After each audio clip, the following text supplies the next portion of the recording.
안녕하세요. 제가 이번에 가지고 온 종목은 동양철관을 가지고 왔습니다. 지금 좀 빠지고 있긴 한데 악재가 크거나 그러진 않거든요. 우리가 어떤 걸 좀 보면 좋을지에 대해 살펴보도록 할 테니까 일단 들어가기 전 구독과 좋아요 꾹 한 번만 눌러주시면 너무나 감사드리겠습니다. 자, 일단 가장 먼저 동양철관 어떤 소식 들려오고 있다? 주식 병합할 예정이다. 그래서 매매 거래 정지 일정이 22일부터 시작이 될 것이다. 그러면 한동안은 거래가 안 되다 보니까는 묶이는 게 싫다 하는 사람들은 일부 물량을 정리하게 될 가능성이 있다라고 생각을 할 수 있겠죠. 하지만 이걸 악재라고 보기만은 뭐한 게 그냥 세 주가 한 주 된다? 약간 이런 느낌이에요. 그러니까 가치 자체는 변하지 않는다고요. 그러면 원래 얘기 나왔던 호재만 괜찮으면 또 한 번 다시 재평가되면서 적정 수준에서 유지되는 모습 보여지게 되지 않겠습니까? 그러면 현재 이 부분은 약간 좀 묶이는 게 싫다는 사람들이 정리하는 것과 시장이 조금 빠지고 있는 영향, 요것 때문에 보여지고 있는 것이다. 그냥 그 정도로 넘어가 보시면 될 것 같습니다. 그러면 이 원래 있었던 호재, 거기엔 또 어떻게 진행이 되고 있는지를 보도록 하면 일단 미국 알래스카 LNG 가스관 요것 때문에 연결되면서 동양철관이 급등했던 거잖아요. 그런데 우리나라에서 투자를 안 할 수도 있다 뭐 여러 가지 이야기들이 있었는데 결국에는 투자한다라고 하는 것 같습니다. 가스관 건설 자금 조달은 이미 완료가 되었다라고 해요. 그러면 LNG 터미널 구축 31년의 수출 시작 얘기 들려오는 거 보면 그 전에 공사가 대규모로 이제 들어갈 일만 남았다라고 첫 번째 볼 수밖에 없겠죠. 그럼 이 이후의 것들은 나중 가서 생각을 한다라고 하더라도 당장은 우리의 공장이 풀로 돌아갈 일, 요게 곧 보여지게 될 것이다라고 예상을 할 수 있을 것 같습니다. 물론 많은 캐파를 일본이랑 나눠 먹긴 해야 되겠지만, 근데 시가총액 2천억짜리 회사에서 이렇게 대규모의 물량을 가지고 올 수 있다? 그것만으로도 회사의 체급이 또 한번 꿈틀 올라가게 될 수 있지 않겠습니까? 나쁘게 볼 이유가 단 하나도 없기 때문에 그냥 편안하게 여기에 대해선 아, 그렇구나. 넘어가도 될 것 같아요.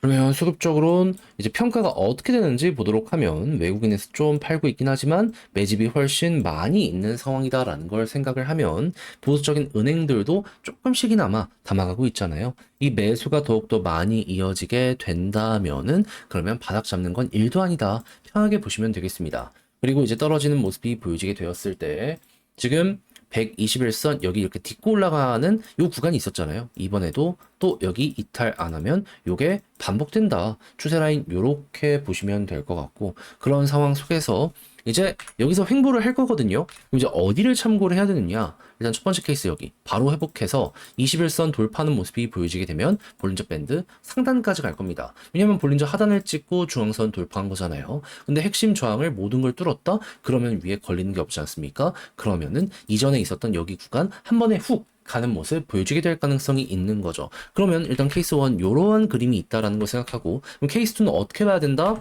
여기서 이제 횡보했을 때 이동평균선 떨어졌을 때 어떻게 해야 될 것이냐? 요걸 봐야 되는데 과거 사례를 보면 21선 여기 돌파하면 61선까지 시도하는 경우가 되게 많거든요. 근데 여기를 돌파 못하고 계속 눌리면 결국 무너집니다. 하지만 반대로 요 상황 속에서 저 부분을 확실하게 뚫는 모습이 보여지게 된다면 여기는 그게 안 되니까 이렇게 눌렸지만은 돌파 성공하는 모습이 보여지게 되었을 때 네, 여기 그림 딱 참고하기 좋죠.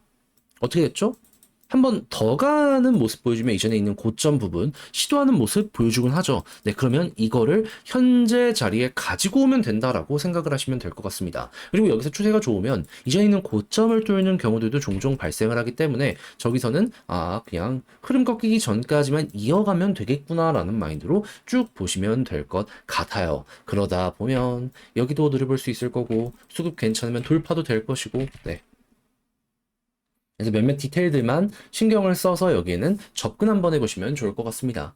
그럼 지금 본 걸 바탕으로 글로 쓰며 영상 마무리 한번 해보도록 하면 첫 번째 하락의 이유는 크게 두 가지를 볼 수 있는데 한 가지는 그냥 시장 자체가 안 좋다. 한 가지는 이 병합 관련 이슈 때문에 좀 장기적으로 묶이는 게 싫다 하는 사람들이 정리하는 요것 때문에 약간의 이렇게 이슈가 보여지게 되는 거다. 그런데 시장은 뭐 계속 봐야 되는 거고, 병합 같은 경우에는 그냥 팔 사람 다 팔면 재평가가 이루어지게 되는 부분이다 보니까 해소될 가능성 높다라고 보는 게 맞는 것 같고, 수급적으로는 외국인 그걸 중심으로 보시면 될 것 같고, 그리고 이런 상황에서 지지라인 121선으로 보되 키포인트 두 개를 어떻게 생각해야 된다고요? 첫 번째 바로 돌파해서 21선 돌파하게 된다면 이때 볼린저 상단 한 번에 가는 거 보시면 되고요. 만약에 121선 여기에서 왔다 갔다 하는 모습이 보여지게 된다면 그러면 61선 돌파 언제 하는지 보고, 이게 성공한다면 그때 추세의 변환 고점 부분 노리는 거, 그게 아니라면 여기를 중심으로 이탈 한번 크게 나오게 될 수 있다. 조심. 이렇게 분류를 해서 생각하는 걸로 동양철관 마무리 한번